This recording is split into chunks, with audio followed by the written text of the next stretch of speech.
إن الحمد لله نحمده ونستعينه ونستغفره ونؤمن به ونتوكل عليه ونعوذ بالله من شرور أنفسنا ومن سيئات أعمالنا من يهده الله فلا مضل له ومن يضلل فلا هادي له وأشهد أن لا إله إلا الله وحده لا شريك له لا ند له ولا ضد له ولا مثل له ولا مثيل له وأشهد أن محمدا عبده ورسوله أما بعد فقد قال الله تعالى في كلامه المجيد أعوذ بالله من الشيطان الرجيم وأوحينا إلى أم موسى أن أرضيه فإذا خفت عليه فألقيه في اليم ولا تخافي ولا تحزني إنا رادوه إليك وجاعلوه من المرسلين وقال رسول الله صلى الله عليه وسلم تفرقت بنو إسرائيل على 72 ملة وستفترق أمتي على 72 ملة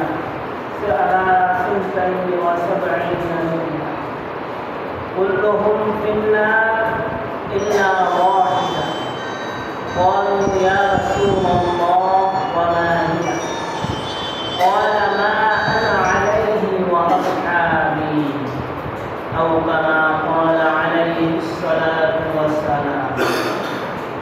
معزز ومحترم حضرات المربيان العظام ورجال المصليان الكرام পর্দায় অবস্থানরত আমার মা ও বোনেরা, আমরা আল্লাহ সুবহানাহু ওয়া তাআলার মহান দরবারে লাখ কোটি শুকরিয়া জ্ঞাপন করছি, যিনি আমাদেরকে অন্যান্য জুমআতে আজকেও সালাতুল জুমআ আদায়ের লক্ষ্যে এই আলীজানে মসজিদে আসার তৌফিক ইনায়াত ফরমায়েছেন।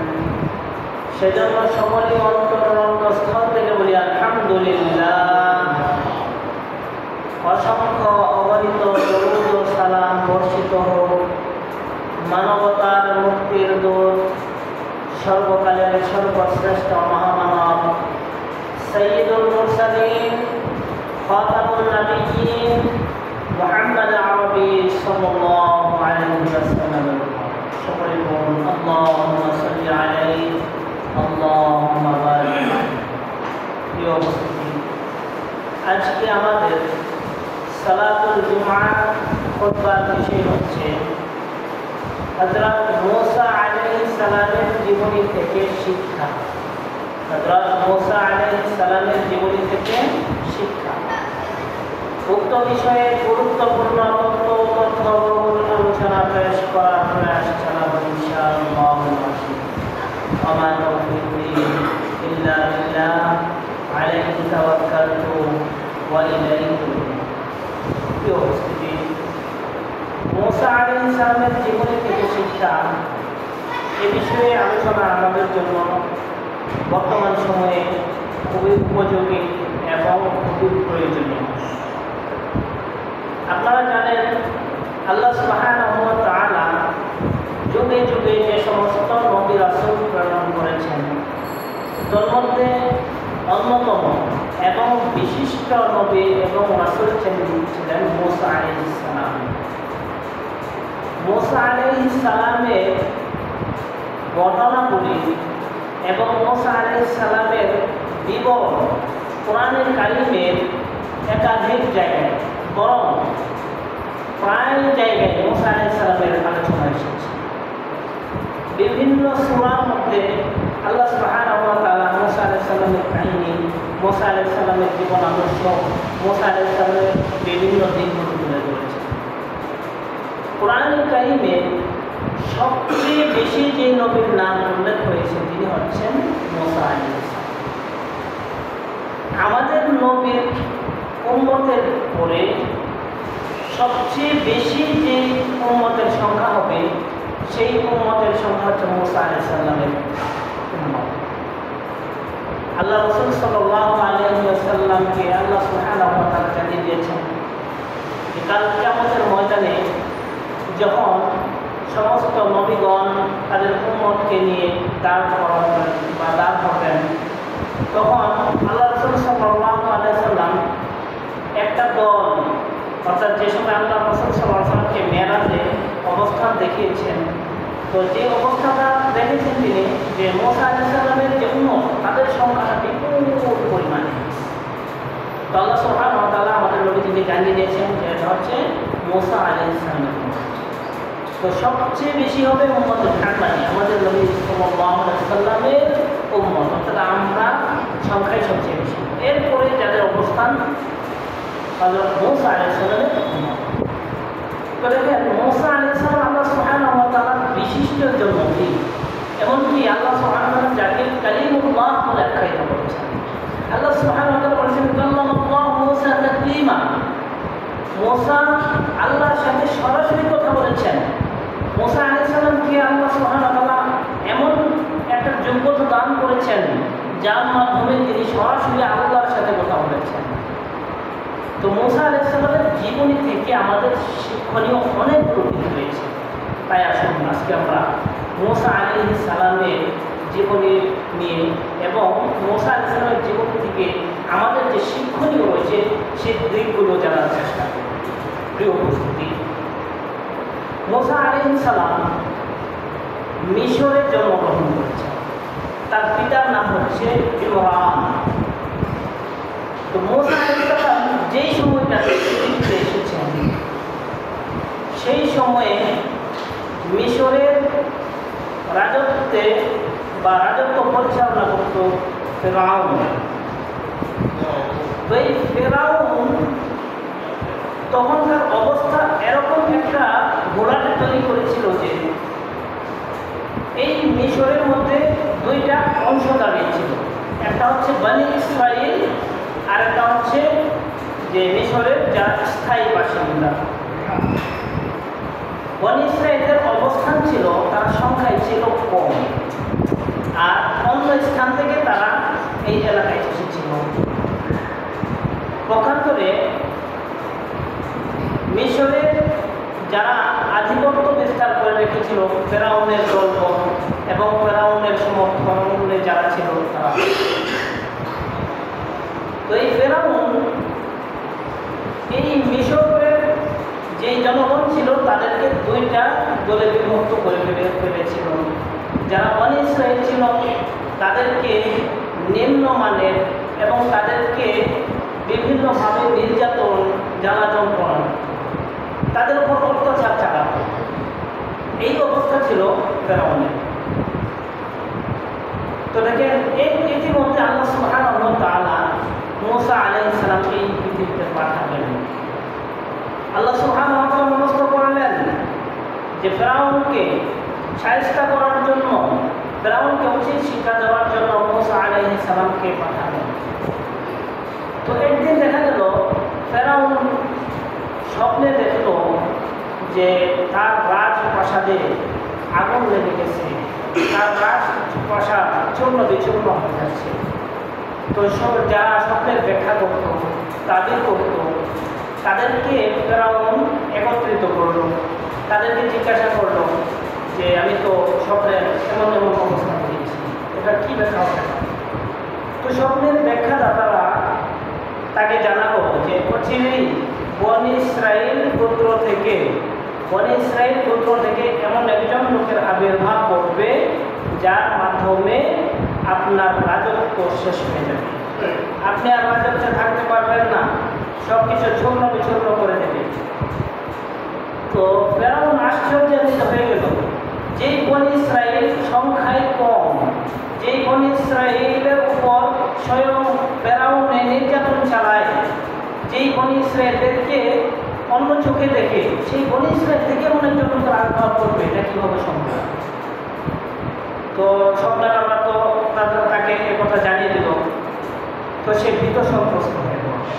সে করলোকে ঘোষণা দিল, তার দলবলকে ঘোষণা দিয়ে দিল, বনি ইসরায়েলের থেকে যেই সন্তানই জন্মগ্রহণ করবে, পুরুষ সন্তান হলে সাথে সাথে যেন তাকে হত্যা করে দেওয়া হয়, তাকে জবাই করে দেওয়া হয়।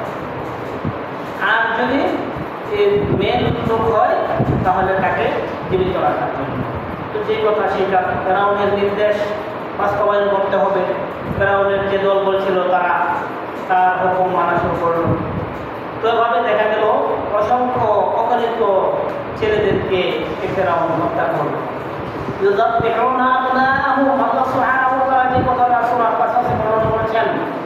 যে ফেরাউন বনি ইসরায়েলের পুরুষ বা ছেলে সন্তান যেগুলো হতো সেগুলোকে হত্যা করে ফেলল।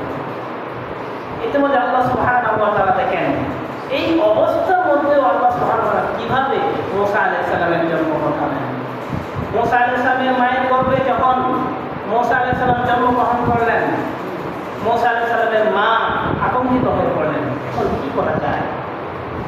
তো মুসা আলাইহিস সালামের মা রাত্রিকে প্রথমত জানালেন যে কাউকে যেন প্রকাশ না করে, কয়েক মাস এভাবে লালন পালন করা হবে। কিন্তু আতঙ্ক তার থেকে যায় না, যে কোনো মুহূর্তে ফেরাউন বাহিনী এসে পড়তে পারে, যে কোনো মুহূর্তে ছেলেটিকে হত্যা করে দিতে পারে। ইতিমধ্যে আল্লাহ সুবহানাহু ওয়া তাআলার পক্ষ থেকে ওহী এসে গেল। আল্লাহ সুবহানাহু ওয়া তাআলা বলেন, ওয়াউহাইনা ইলা উম্মি মূসা আন আরদিহি ফাইদা খুফতি আলাইহি ফালকিহি ফিল ইয়াম্মি।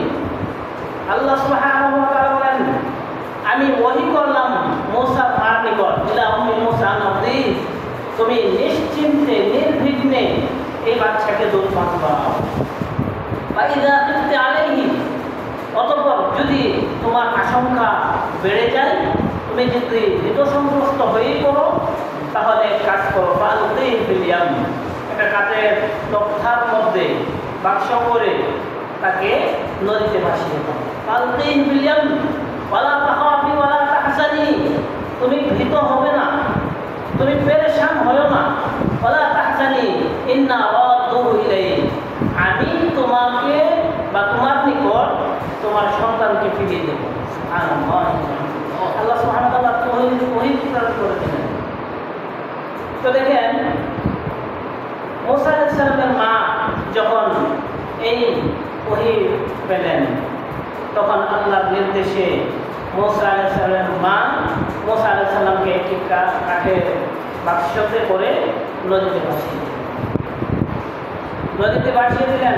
আর মূসা আলাইহিস সালামের বোনকে জানিয়ে দিলেন যেন খবর রাখে এটা কোথায় যায়। তো এই বাক্সটা ভাসতে দেখা গেল চলে গেল ফেরাউনের একেবারে বাড়ির সামনে, এই সমুদ্রে দিয়ে ফেরাউনের বাড়ির সামনে। ফেরাউন দেখলো যে একটা বাক্স তার বাড়ির দিকে আসছে। তো তার লোকদেরকে বলল, দেখো ওটাতে কি, এখানে কি ভেসে আসছে। তো যখন লোকেরা এটা করলো, দেখলো খুব সুন্দর একটা বাচ্চা।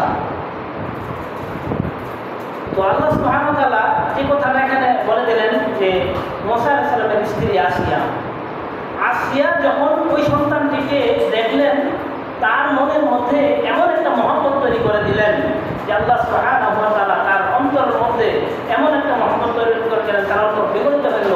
এই সন্তানের প্রতি এমনভাবে ঝুঁকে পড়লেন যেন এখন সন্তানটি তারই হয়ে গেল। তো আসিয়া যখন দেখলেন এত সুন্দর একটি বাচ্চা, তো আসিয়া বললেন যে এই ছেলেটিকে আমরা লালন পালন করি।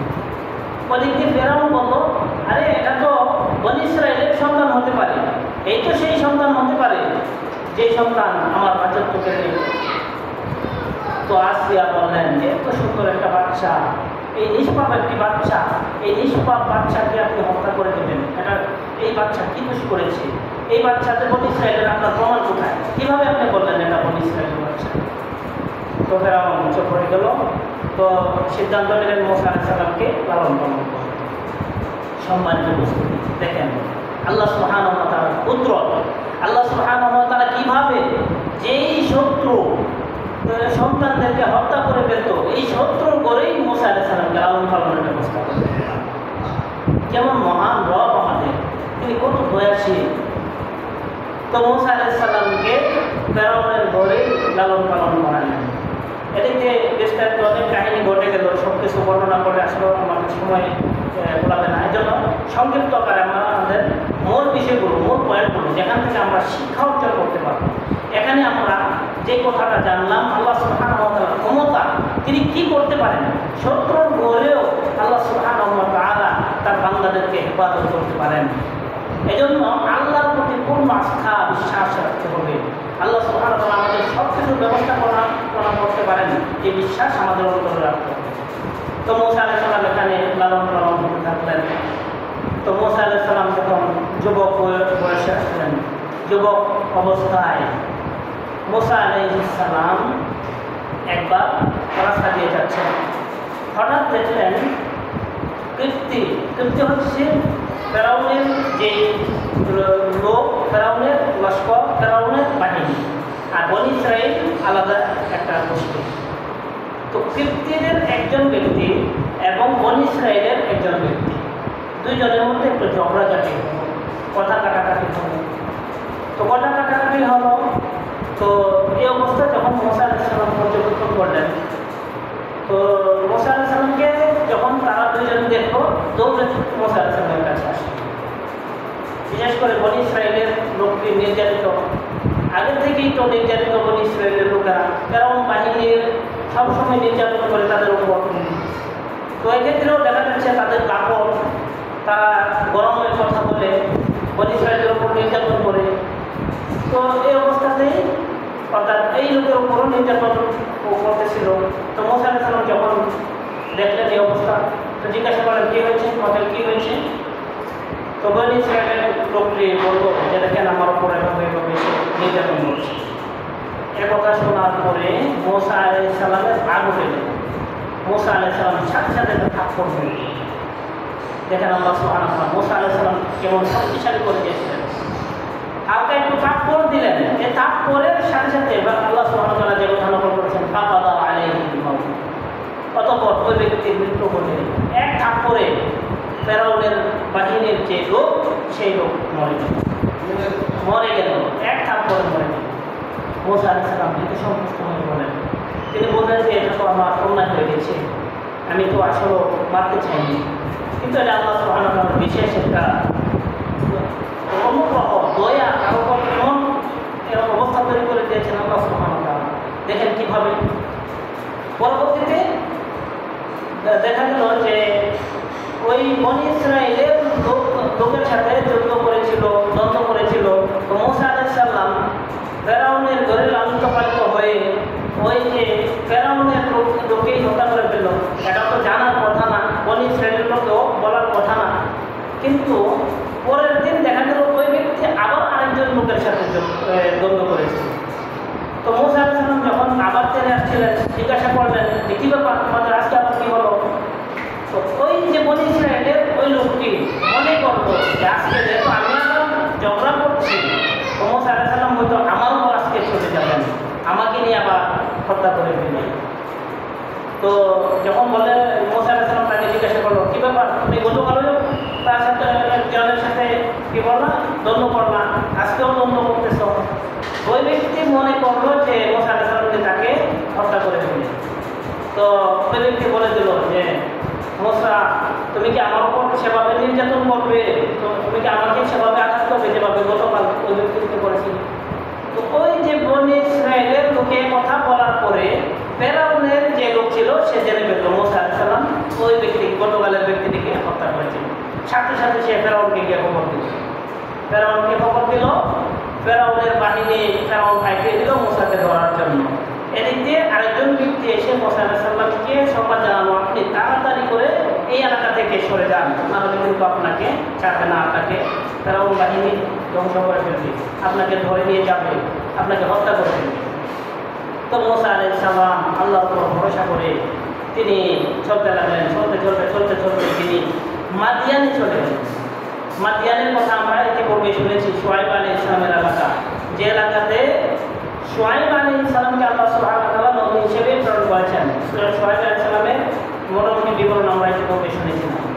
তো মাদিয়ানে যখন চলে গেলেন মুসা আলাইহিস সালাম একা, ওই এলাকায় কেউ পরিচিত নেই, তিনি এখন কি করবেন, কোথায় যাবেন?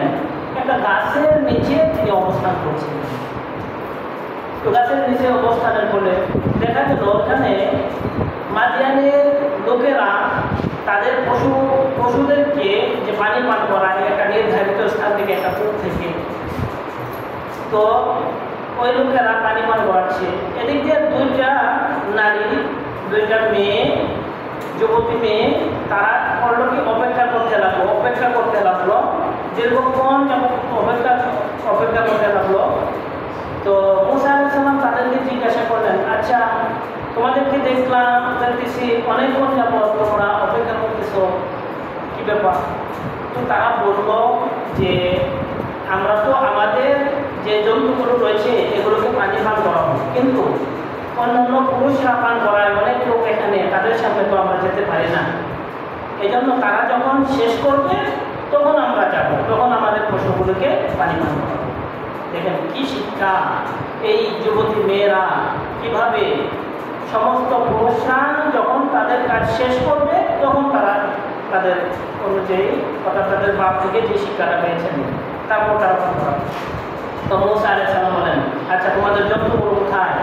তো জন্তুগুলোকে দেখানোর পর জন্তুগুলোকে নিয়ে মুসা আলাইহিস সালাম একা এই যে কূপের মধ্যে যে ডাকা ছিল সেই ডাকনা, যেটাকে অন্যান্য লোকেরা 8-10 জন মিলে সরাতো, তিনি একা সেটা সরিয়ে এবং তাদের যে জন্তুগুলো ছিল সেই জন্তুগুলোকে পানি পান করে বললেন যে আপনারা চলে যান। তো এই মেয়েরা চলে গেল। এদিক দিয়ে তারা যখন বাড়িতে চলে গেল, শুআয়ব আলাইহিস সালাম আশ্চর্য হয়ে গেলেন। অন্যান্য দিন তাদের মেয়েরা তাদের জন্তুগুলোকে পানি পান করিয়ে আসতে অনেক বিলম্ব হয়, দিন শেষে তারা বাড়িতে যায়, কিন্তু আজকে দেখা যাচ্ছে অনেক আগে চলে আসছে। জিজ্ঞাসা করলেন, কী ব্যাপার তোমরা আজকে তো আগে চলে আসছে কীভাবে? তো তার মেয়েরা, শুআয়ব আলাইহিস সালামের মেয়েরা তাদেরকে জানালো যে আজকে এমন একজন ব্যক্তি, এমন বর্ণনা দিলেন, এমন একজন ব্যক্তি সে আমাদেরকে এমনভাবে সহযোগিতা করছে। তো শুআয়ব আলাইহিস সালাম বলেন, তাই নাকি? ওই ব্যক্তি তোমাদেরকে এরকমভাবে সহযোগিতা করেছে, তো তাকে তো আসলে একটু জানা দরকার, তার পরিচয় জানা দরকার, তাকে একটু সহযোগিতা করা দরকার। এই জন্য শুআয়ব আলাইহিস সালাম বললেন কি, আবার তার মেয়েদেরকে পাঠালেন, যে মেয়েদের যে কোনো একজনকে পাঠালেন যে যাও ওই ব্যক্তিকে গিয়ে নিয়ে আসো। তো মেয়ে চলে গেল, গিয়ে তার বাবার কথা জানালো যে বাবা বললো আপনাকে অমুক কথা, আপনাকে যাওয়ার জন্য। তো মুসা আলাইহিস সালাম বললেন, আচ্ছা ঠিক আছে। তো মুসা আলাইহিস সালাম দেখেন এই সময় নবী হন নাই, এই সময় নবুয়ত পান নাই, তারপর এমন আদব আখলাক তিনি শিখেছিলেন। একজন বর্ণালী তার সাথে তাকে সরাসরি কথা বলেন, দূর থেকে কথা বলেছেন। এরপরে যখন যাওয়ার কথা বললেন তখন বললেন যে আপনি আমার পিছনে চলেন, আমাকে রাস্তা বলে দিয়েন, সামনে রাখেন নাই, মেয়েকে সামনে দিয়ে চলে যান নাই। কিন্তু আমাদের শিক্ষার আজকে কোথায় চলে গেছে? আমরা নারী পুরুষ এরকমভাবে চলাফেরা করছি, পর্দাকে জিনিস আমরা বুঝি না, যার কারণে আজকে আমাদের সামনে কত মারাত্মক ধরনের দুর্ঘটনা ঘটতেছে। তো দেখেন মুসা আলাইহিস সালাম এই মেয়েকে বললেন যে আপনি পিছনে থাকেন, আমি সামনে চলি, আমাকে বলে দেন যে কোন দিকে যেতে হবে। তো মুসা আলাইহিস সালামকে দিক নির্দেশনা দিচ্ছেন, এভাবে যান। তো মুসা আলাইহিস সালাম গেলেন। তো মুসা আলাইহিস সালাম শুআয়ব আলাইহিস সালামের বাড়িতে যাওয়ার পরে শুআয়ব আলাইহিস সালাম তার খবর নিচ্ছেন, তাকে জিজ্ঞাসা করছেন কী ব্যাপার, আপনি কোথায় থেকে আসলেন, এখানে কীভাবে? তো মুসা আলাইহিস সালাম তার পূর্ণ বিবরণ দিলেন, তার সাথে ইতিপূর্বে যে ঘটে যাওয়া ঘটনাগুলো ঘটেছে সংক্ষিপ্ত আকারে বিবরণ দিলেন। শুআয়ব আলাইহিস সালাম যখন এক কথা শুনলেন তিনি আর বসতে বাকি রইল না তার, যে অবশ্যই তিনি আল্লাহ যে নিকটতম একজন মাতা হবেন, অবশ্যই তিনি একজন নবী হবেন। তিনি বুঝতে পেরেছেন যে অবশ্যই মূসা একজন বিশিষ্ট একজন ব্যক্তি হবে। তো শুআয়ব আলাইহিস সালাম সাথে সাথে মূসা আলাইহিস সালামকে বললেন, এখন তো এই এলাকাতে তোমার জায়গা তেমন কোনো ব্যবস্থা, জায়গা তেমন থাকা বা খাওয়া বা বসবাস করা এ ধরনের তোমার ব্যবস্থাপনা নেই। তো আমি তোমাকে একটা সুযোগ দিচ্ছি, তোমাকে এই সুযোগ দিচ্ছি, তুমি আমার যে ছাগলগুলো রয়েছে, আমার যে জন্তুগুলো রয়েছে এগুলো চড়াবে 8 বছর, আর যদি মনে করো যে 10 বছর করবে তাহলে তোমার সেটা ইচ্ছা। তো এই বিনিময়ে যে আমার মেয়েকে, আমার যে 2জন মেয়ে রয়েছে তাদের একজনকে তোমার কাছে বিবাহ দেব, একজনকে তোমার কাছে বিবাহ দেব। তো তুমি 8 বছর অথবা যদি মনে করো 10 বছর তাহলে 10 বছর পূর্ণ করবে। তো এভাবে চুক্তি করে মূসা আলাইহিস সালাম বললেন যে ঠিক আছে, তিনি সব মেনে নিলেন। কথা কি বোঝা যাচ্ছে? আপনার কথা বুঝেন নেই? তো মূসা আলাইহিস সালাম শুআয়ব আলাইহিস সালামের এই শর্ত মেনে নিলেন। তিনি বললেন যে ঠিক আছে। এভাবে তিনি 8 বা 10 বছর শুআয়ব আলাইহিস সালামের এখানে থাকলেন।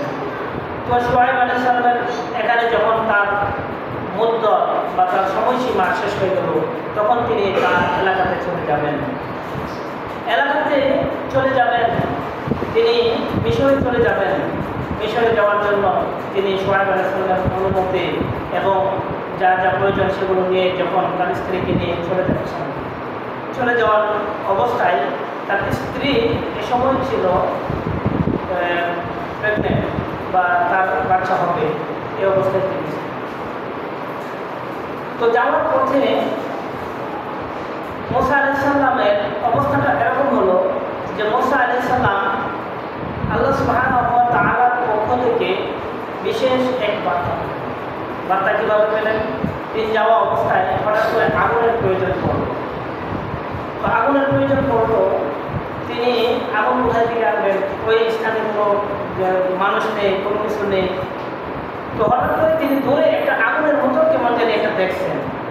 তো তার পরিবারকে বললেন যে ওইখানে তো আগুনের মতো দেখা যাচ্ছে, আমি এখান থেকে গিয়ে আগুন নিয়ে আসি, তুমি অবস্থান করো, তুমি একটু অপেক্ষা করো। তো তিনি যখন দোয়া নামক স্থান ওইখানে গেলেন, যাওয়ার পরেই দেখেন আল্লাহ সুবহানাহু ওয়া তাআলার পক্ষ থেকে মূসা আলাইহিস সালামের নিকট ওহী প্রেরণ হয়ে গেল। মূসা আলাইহিস সালামের নিকট ওহী প্রেরণ হয়ে গেল, ইন্নী আনাল্লাহ, হে মূসা, তুমি যে আগুন দেখছো এটা মূলত সেই আগুন নয়, তুমি যে আগুন দেখছো সেটা স্বাভাবিক আগুন নয়। ইন্নী আনাল্লাহ, তুমি যে আগুন দেখছো আমি আল্লাহ সুবহানাহু ওয়া তাআলার নূর, আমি আল্লাহ সুবহানাহু ওয়া তাআলার নূর তুমি পর্যবেক্ষণ করছো। শোনো, বাখলা নাই, তুমি যে স্থানে এসেছো সেই স্থানটা হচ্ছে পবিত্র, অতএব তোমার জুতা খুলে ফেলো। এরপরে আল্লাহ সুবহানাহু ওয়া তাআলার পক্ষ থেকে ওহী নাযিল হয়ে মূসা আলাইহিস সালামের প্রতি দায়িত্ব দেওয়া হয়েছে। মূসা আলাইহিস সালামকে বললেন যে তোমাকে রিসালাতের দায়িত্ব দেওয়া হয়েছে, তোমাকে আমি রাসূল হিসেবে গ্রহণ করেছি, তোমাকে আমি নবী হিসেবে গ্রহণ করেছি, এখন তোমার দায়িত্ব এসে গেছে। তোমার দায়িত্ব, সর্বপ্রথম দায়িত্ব হচ্ছে তুমি আল্লাহ একত্ববাদের স্বীকৃতি দেবে, এক আল্লাহকে রব হিসেবে মানবে এবং একতার প্রসার ঘটাবে সমস্ত জাতির নিকট। বিশেষ করে তুমি যে তোমার অঞ্চলে যাচ্ছ, তোমার এলাকায় যাচ্ছ, সেই এলাকায় ফেরাউন যে রয়েছে সেই মানুষের উপর নির্যাতন চালাচ্ছে, সে বিভিন্নভাবে আল্লাহদ্রোহী হয়ে বসেছে, সে রবের আসনে বসেছে। সুতরাং তাকে গিয়ে সর্বোত্তম জিনিস তাওহীদের দাওয়াত দিবে। তুমি তাকে আল্লাহর একত্ববাদের, আল্লাহকে রব মেনে নিতে বলবে, তোমার উপর দায়িত্ব দেওয়া হয়েছে। এরপরে তোমার দ্বিতীয় নম্বর দায়িত্ব হচ্ছে তুমি সালাত কায়েম করবে। এরপরে পর্যায়ক্রমে আল্লাহ সুবহানাহু ওয়া তাআলা তার দায়িত্বগুলো প্রদান করবে। তো দেখেন আল্লাহ সুবহানাহু ওয়া তাআলা মূসা আলাইহিস সালামকে সর্বপ্রথম যে দায়িত্বটা দিলেন সেটা হচ্ছে তাওহীদের দায়িত্ব। সমস্ত নবী রাসূলদেরকে সর্বপ্রথম যে দায়িত্ব দিয়েছেন সেটা হচ্ছে তাওহীদ, তো আল্লাহর একত্ববাদের স্বীকৃতি দেওয়ার জন্য। দুঃখের বিষয় হলো নবী রাসূলদেরকে যেই কারণে দুনিয়াতে প্রেরণ করা হয়েছিল তাওহীদের দায়িত্ব দিয়ে, আল্লাহর একত্ববাদের স্বীকৃতি দেওয়ার দায়িত্ব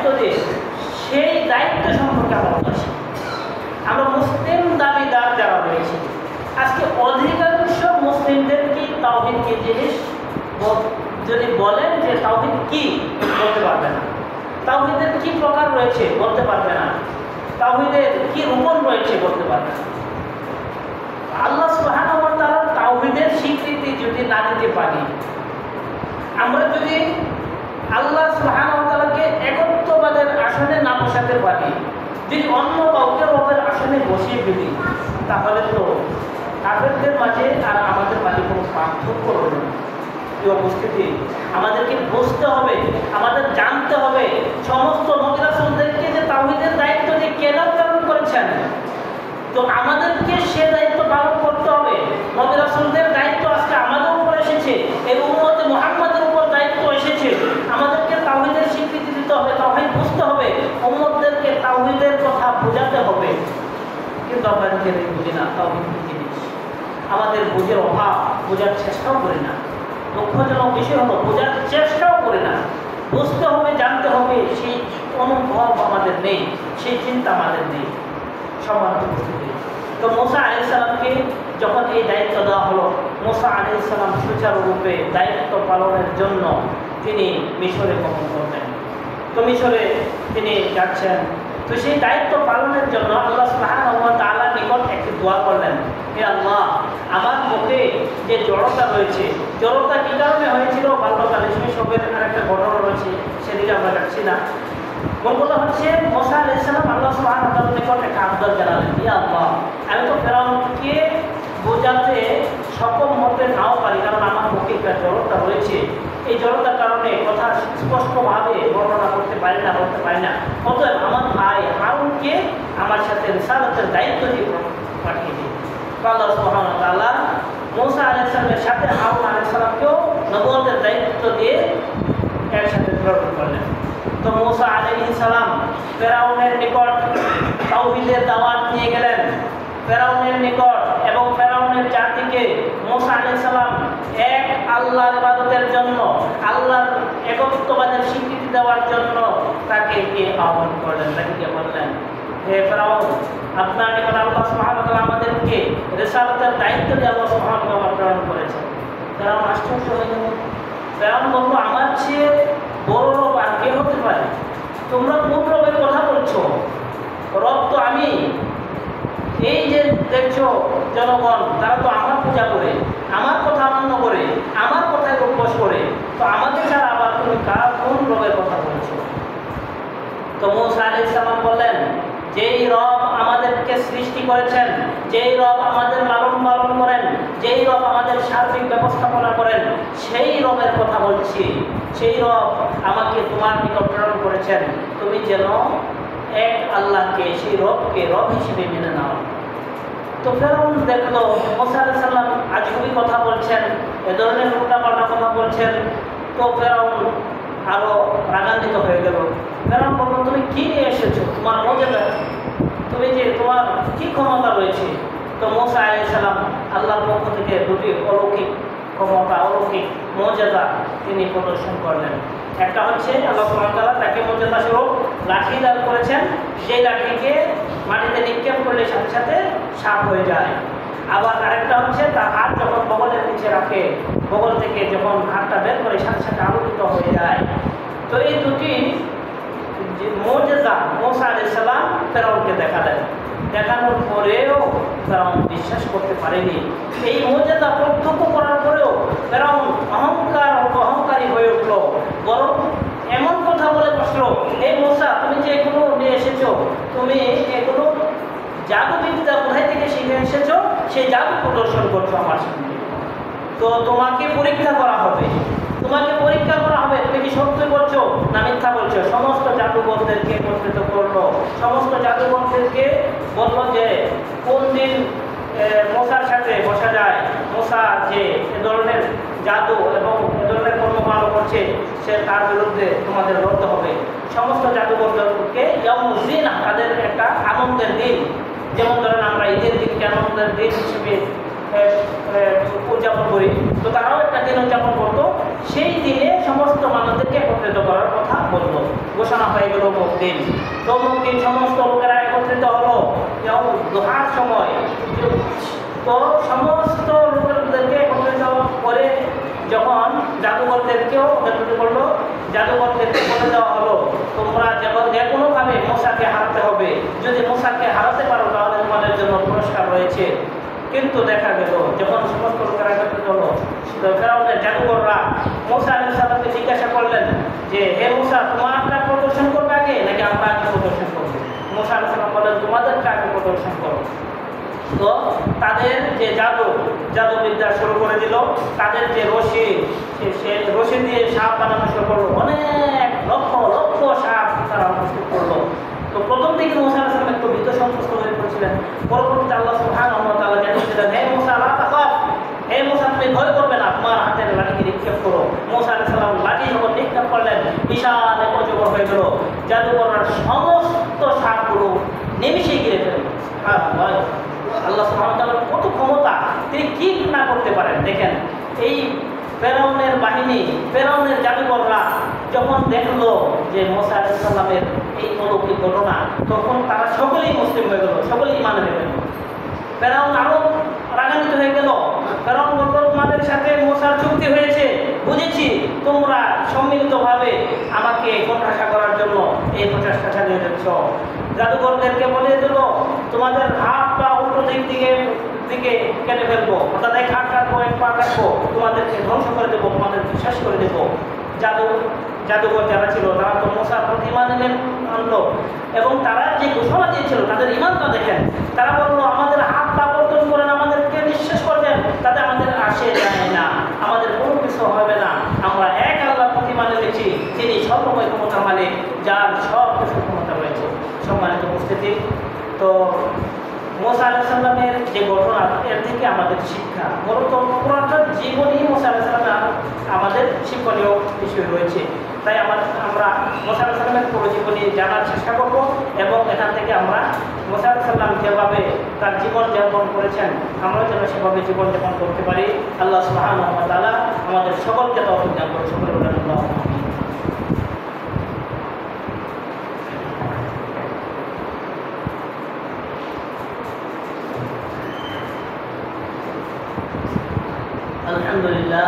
الحمد لله نحمده ونستعينه ونستغفره ونؤمن به ونتوكل عليه ونعوذ بالله من شرور انفسنا ومن سيئات اعمالنا، من يهده الله فلا مضل له ومن يضلل فلا هادي له، واشهد ان لا اله الا الله وحده لا شريك له، واشهد ان محمدا عبده ورسوله.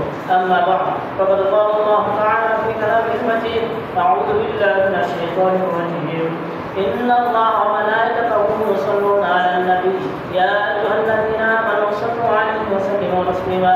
اللهم صل على محمد وعلى آل محمد كما صليت على إبراهيم وعلى آل إبراهيم إنك حميد مجيد. اللهم بارك على محمد وعلى آل محمد كما باركت على إبراهيم وعلى آل إبراهيم إنك حميد مجيد.